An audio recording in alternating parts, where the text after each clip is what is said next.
This is a podcast called I'm Listening, a podcast that we said that we could have 100 different subjects to talk about as we aim for wrapping up this first season of I'm Listening. We decided to tackle likely the largest, most audacious listening category there is. And it's ridiculous. It's sound. We're listening to sound. Yes, we are. Yeah, and we've never really defined what listening is. We've kind of let each episode speak for itself because listening can mean so many different things, and there are so many different avenues in which to explore that. So let's just kind of categorize that a little bit so we can paint this picture here, right? Yeah. We've got listening, like listening to the environment. We talked about trying to understand others, children, restaurants, customer service. Yep. We got into that inability to listen, talking with Doug about tinnitus. The unpleasant noises or things that drive us crazy. Airports can be overstimulating, or that me monster that can drive us crazy. And we got into some of that personal stuff too, of expression, right? Of poetry, cover songs, things like that. So we've gone in these different avenues, and today we're going to go crazy. Where are we going? We're tackling sound, but it's such a big category that we're going to tackle sound by first tackling color. Do you Color. Okay. Any questions? I think I gotta go.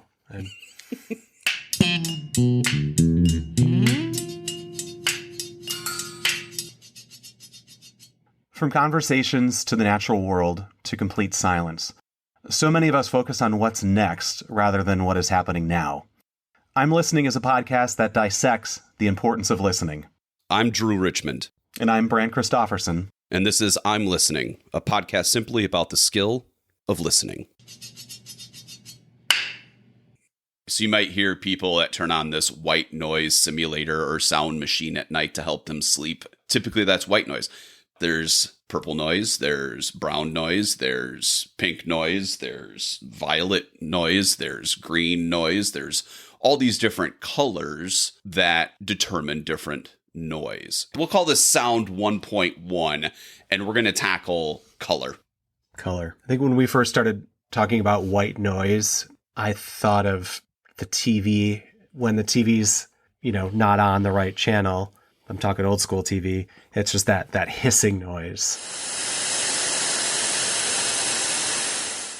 Yeah. And it makes me think of the movie Poltergeist, when the little girl goes into the TV to look and there's something in there. Oh man, if you're in the late 30s, early 40s and older, you probably grew up in a household that had a TV that you had to click the TV itself, the channels on the TV, or the remote was pretty cryptic in that sense. But at the end of the day, at midnight or whatever, the TV would turn off. Or if, like you said, you were trying to find that channel and the frequency wasn't coming in off of the rabbit ears or off of the antenna, it was this white snowstorm screen, right? That sound. White noise. That was white noise. This is where things get a bit complicated, so we're going to try to make it more complicated. Frequency is how many sound vibrations happen within a second. So if it's a low frequency, there are less vibrations per second. And if it's a high frequency, there are many vibrations per second. We use the term frequency, but it's not measured in frequency. It's measured in hertz. Hertz. So frequency are vibrations, but it's measured in hertz. Correct. So a hertz chart, where I rent my car, yes, is basically a 0 to 20,000 hertz. So we've got these vibrations that go from 0 to bajillion million, but there's only a range that we can hear with our ears. Correct. So we can hear anywhere from 20 hertz to 20,000 hertz. Anything below 20 is not audible to us.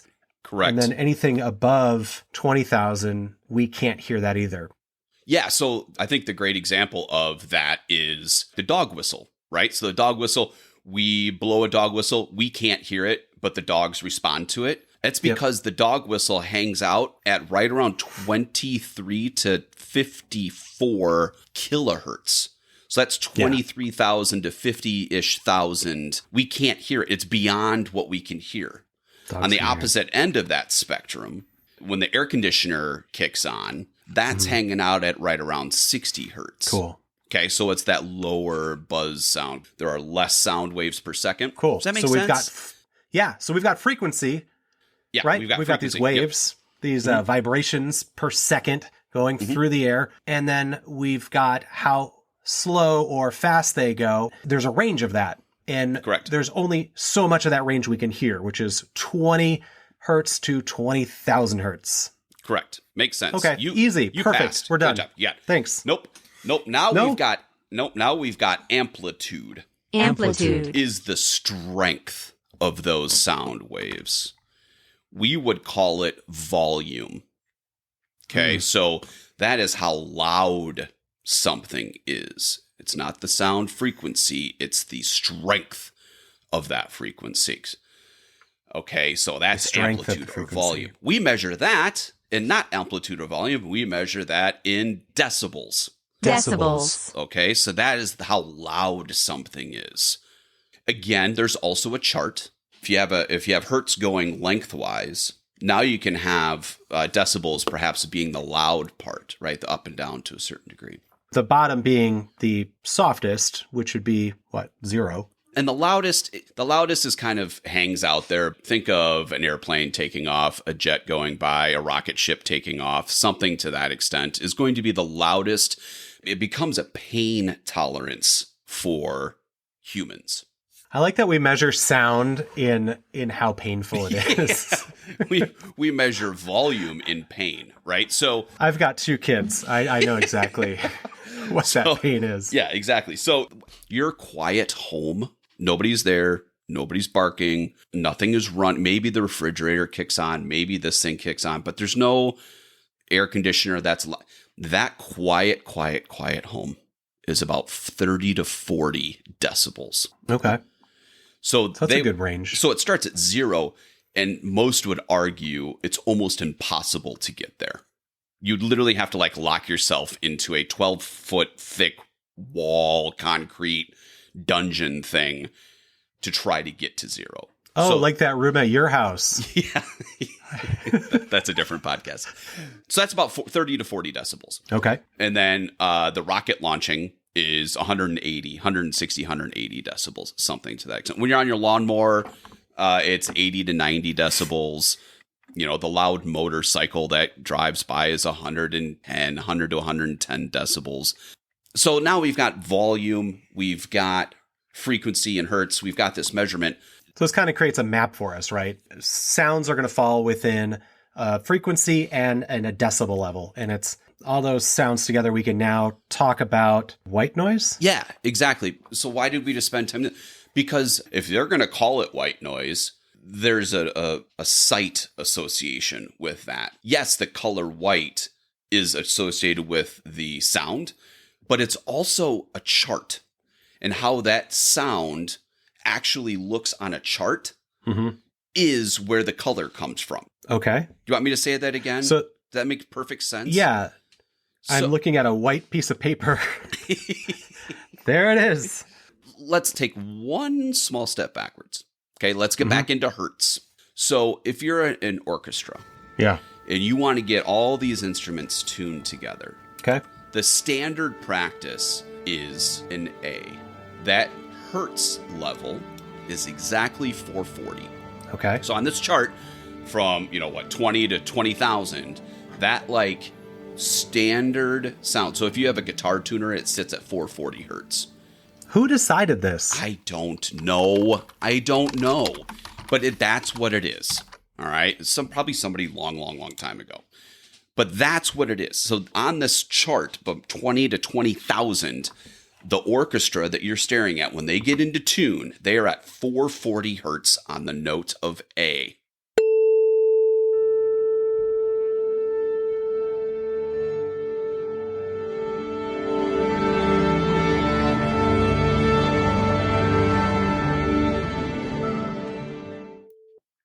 So I just looked it up because that's what I do. And I'm going to drive you nuts with it. So it was as early as 1885, the Music Commission of the Italian government. Sounds dangerous.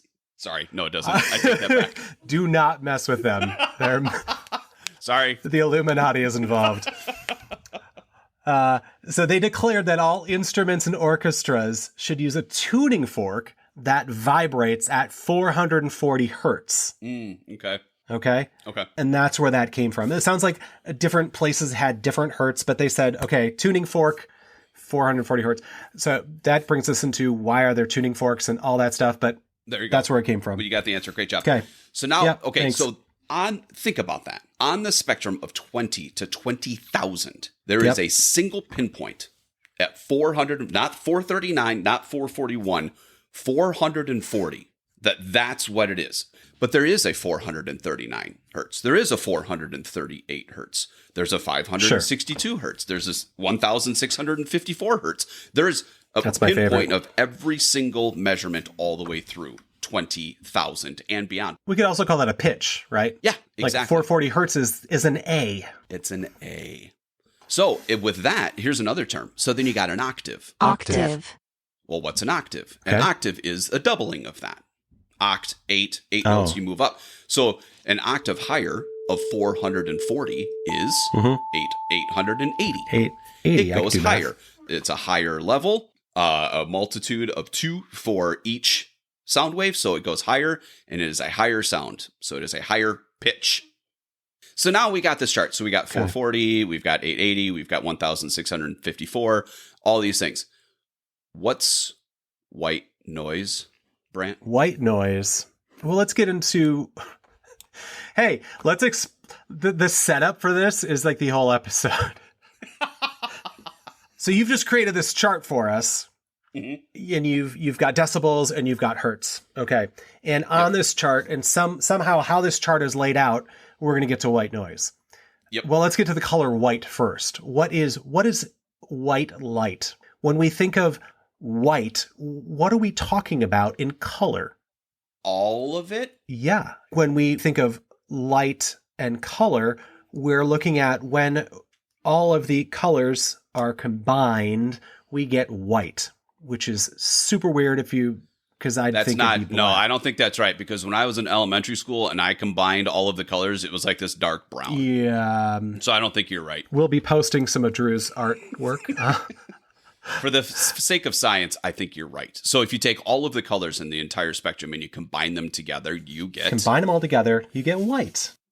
That has nothing to do with sound. It does. Now, so we take all of the colors of the rainbow and we put them together and it appears as white light, which are all the wavelengths all together equal white. Let's bring this into sound. We're talking white noise.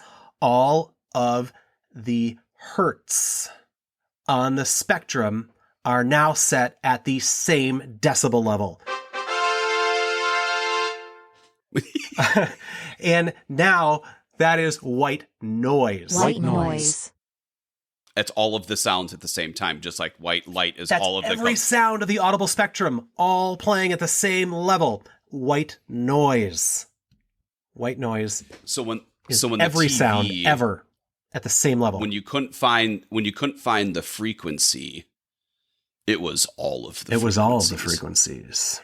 And that's why it was white noise, and that's why it was that snowy screen on your TV. Yeah, and we could go deeper into this too, because the whole reason that we could watch TV over the airwaves or have broadcast radio or we can broadcast anything is we had to have this theory of all these hertz and frequencies and how to measure them to be able to figure out how to communicate over these waves. Not going to go into it, but white noise played a crucial role in how all of this stuff was measured and all this stuff was built on. Let me understand that. There's a chart. There's a chart. There's a x-axis and a y-axis. On that chart, we're measuring hertz. There's 20 to 20,000. Each number has its own sound and the volume of that sound. And if you pinpoint everything across this chart, every single sound at the same time is white noise. And if I smoothed that chart out, it is a flat line all the way across my chart because everything is hitting it at the same time. You got it. Got it. Cool. Got it. That concludes our episode. Okay, now let's take this and relate it back to all of the white noise machines that are out there, all of these things that we use. There's a value there. There's something to this white noise thing that there's an appeal to us. Yeah, there's a couple of things. For the three listeners that are still with us. I think that's gracious. It's calming. Mm-hmm. It drowns out the highs and lows of everything else that's happening. The car sirens, the dogs barking, the motorcycle going by. It drowns out all of that because it's masking what's happening in your world. Some folks really like a quiet home. Some people can't handle that at all. So like in the work environment, sometimes I listen to music when I'm working. I can drown it out. But I have a really hard time working in a super quiet environment. I need that background noise to like keep me focused on what's going on. What can you work in a perfectly quiet environment? I put on background noise. There's an app I use that has different noises, and the one that I use is it's like a cafe restaurant sound. So it's all these conversations and dishes and things going on. And it's all inaudible. I can't pick up on what anyone's saying, but it is this ambient noise in the background that is soothing to me. And I'm sure that's going to look a little different on this spectrum that we're looking at.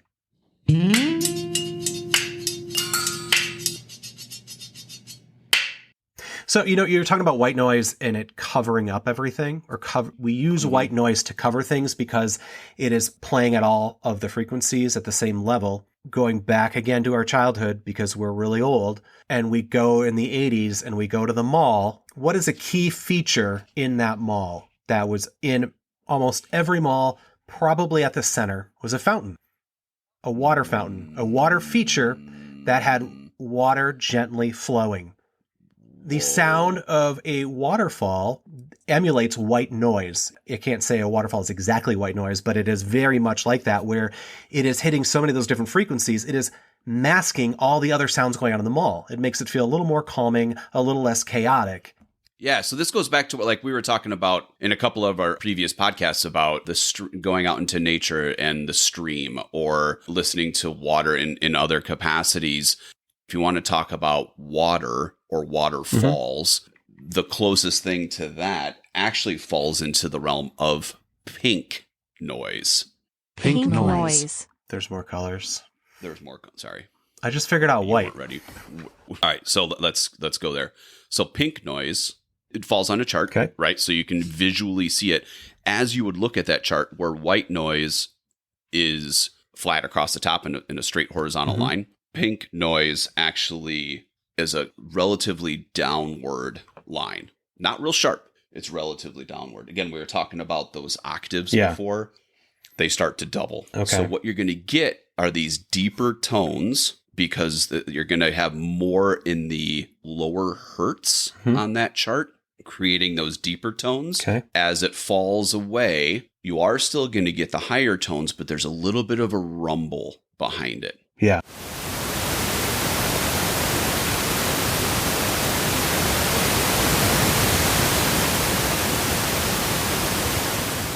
So it is most like a waterfall, where you hear the high splashes of the water, but there's this deeper undertone of the volume of the water that creates that balance between these deeper tones and these higher tones. So we've taken this white noise level that's kind of flat, straight level across, and we've tipped it based on the octaves. So it is kind of balanced out the energy. Yeah, so it's a downwards. I'm holding up my arms, making a downward slope, thinking this is an audio format. Yeah. But yeah, okay, got it. Yeah, I know. I'm doing a lot of hand gestures during this podcast. But yeah, so that's pink noise. So pink noise can actually be a little bit more soothing than white noise, because white noise is just hitting at this horizontal line. You get a little bit different tones. You get a little bit different sound coming out of it, and it creates a little bit more of a balance.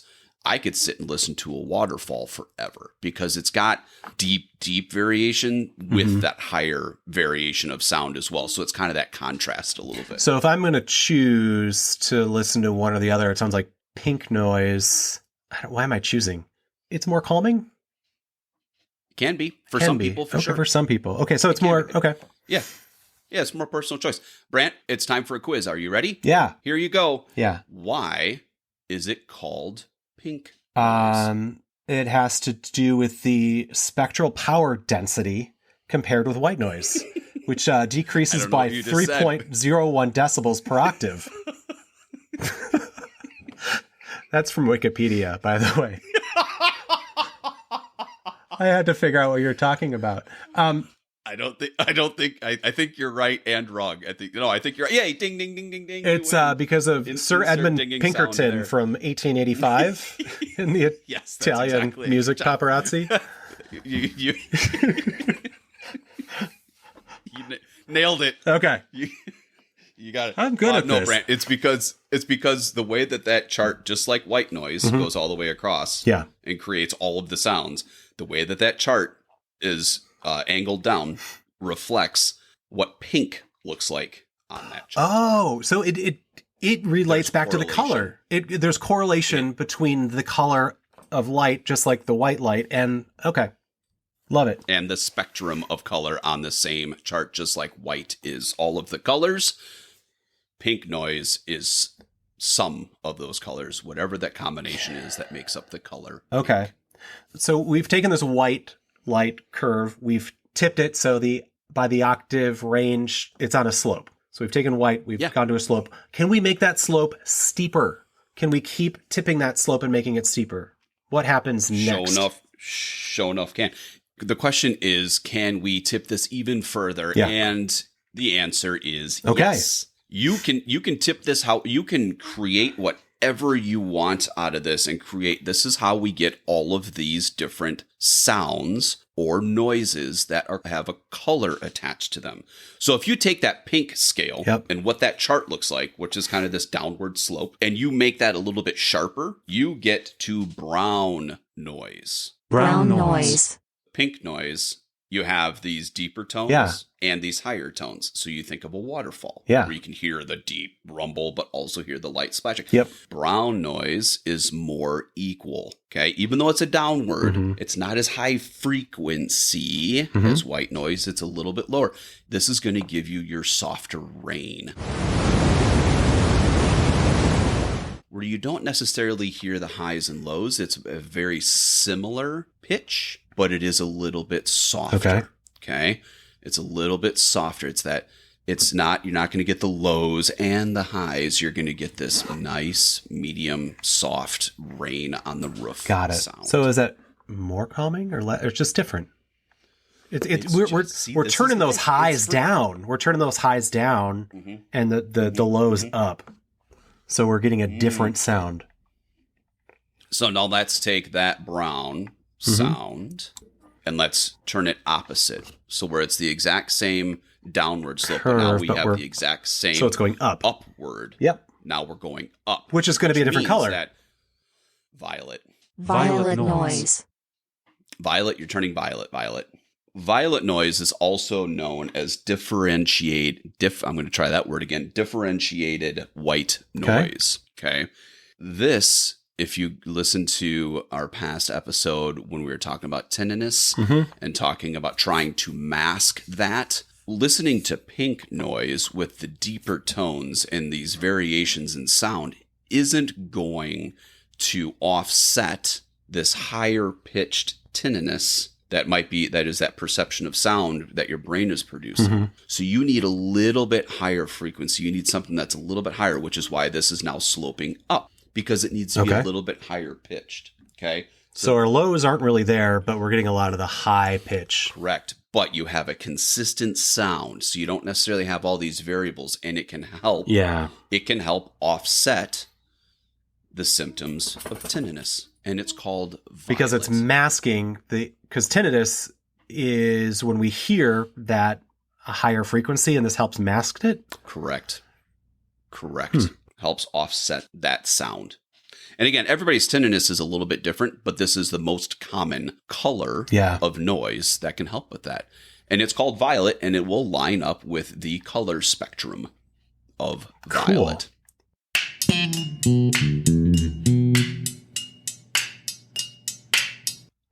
So we hit a couple of these colors. There are many other angles we could take on this, so there's probably a lot of other colors we could get into, but the colors that you just covered really kind of demonstrate how the spectrum can be shifted or tipped based on a color spectrum, and we get different sounds that can influence us in different ways. Correct.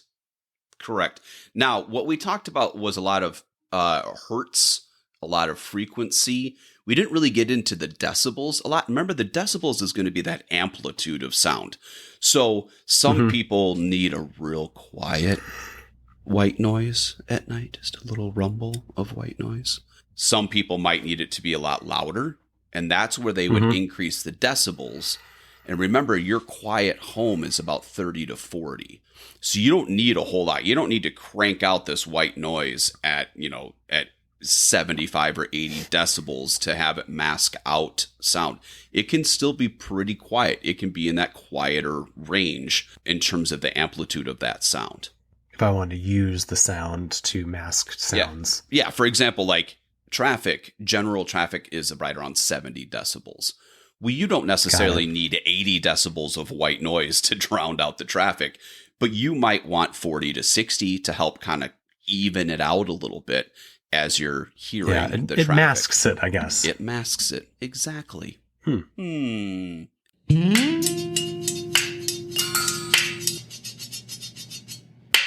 What's your takeaway on this episode, Brant? Where do we land on this? What did you learn? It's interesting to think about sound on a map. We kind of graphed this out by hertz and decibels. It makes me just kind of have a different perception on what I'm listening to or what I'm hearing and what effect it has on me.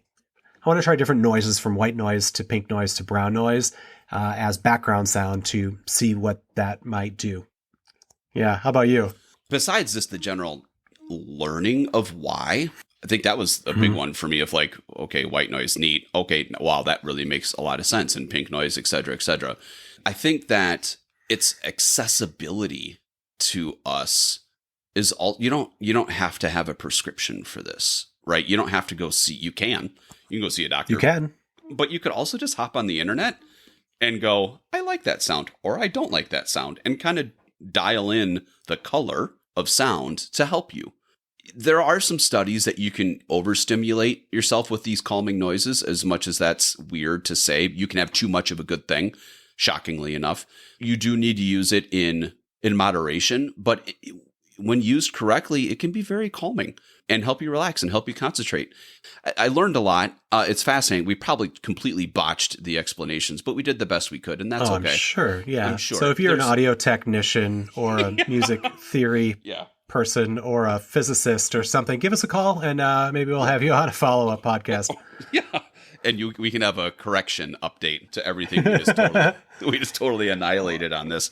But fascinating, and I want people to I want the world to be a better place, and I think this is one avenue that can help. I think it's fascinating to think about this, and I think that's just kind of what you and I are doing, is exploring this and hopefully getting other folks curious about listening as well in this realm. It's curious. It's fascinating. This is the last episode of what we're calling Season 1. This is episode 12. And can we take just a couple minutes just to kind of recap the season and just walk through that? And then maybe let's talk about what's in store next season, not too far down the road. Going through the season for me has allowed me to open up my awareness to different things in my life and how I interact with them. And it's been fascinating to go through some of these things, from the me monster to why I ignore everything in airports. We've got so much more to go with this in our upcoming season. There are so many things we have not touched on or even talked about, and we've got many different directions we can go, and I'm excited to go into that. We haven't even looked into like listening to my body or some high stakes communication situations that maybe need some more exploring. We started this because we value the skill of listening. And if people listened just a little bit more, we talk about how they think about, people aren't listening, they're thinking about the next thing to say. But if they actually took a step back and just listened, the world would be a better place. And that's why we do this, right? That's why that we're trying to have this impact in the world. Yeah. If I look back on our episodes, we kicked off this whole thing talking to Angie about customer service. Does that change the world in one fell swoop? Maybe for one person, maybe there's a customer service person that's like, thank God.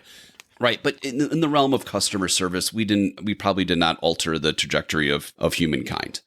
But it was one little aspect of listening and how it can have an impact and how you can create these situations where customer service becomes a positive experience, not always a negative experience.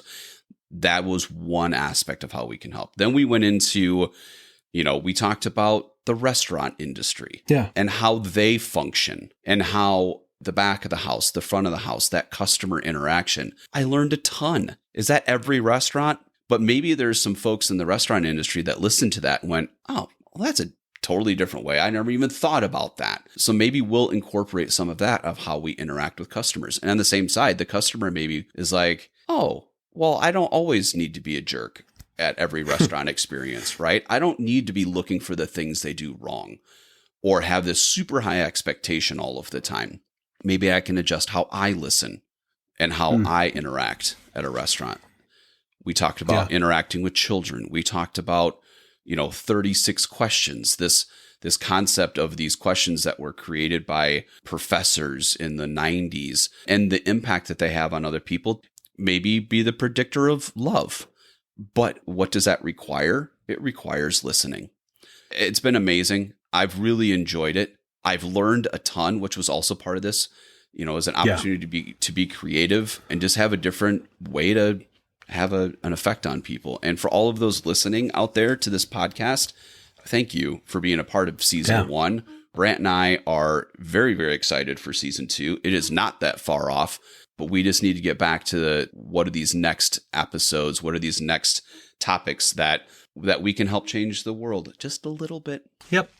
We'll be hard at work the next umpteen months cooking up some new episodes, so stay tuned, and we'll hopefully be out there again soon. In the description of this podcast, you will find more information and a list of any of the sources that we used.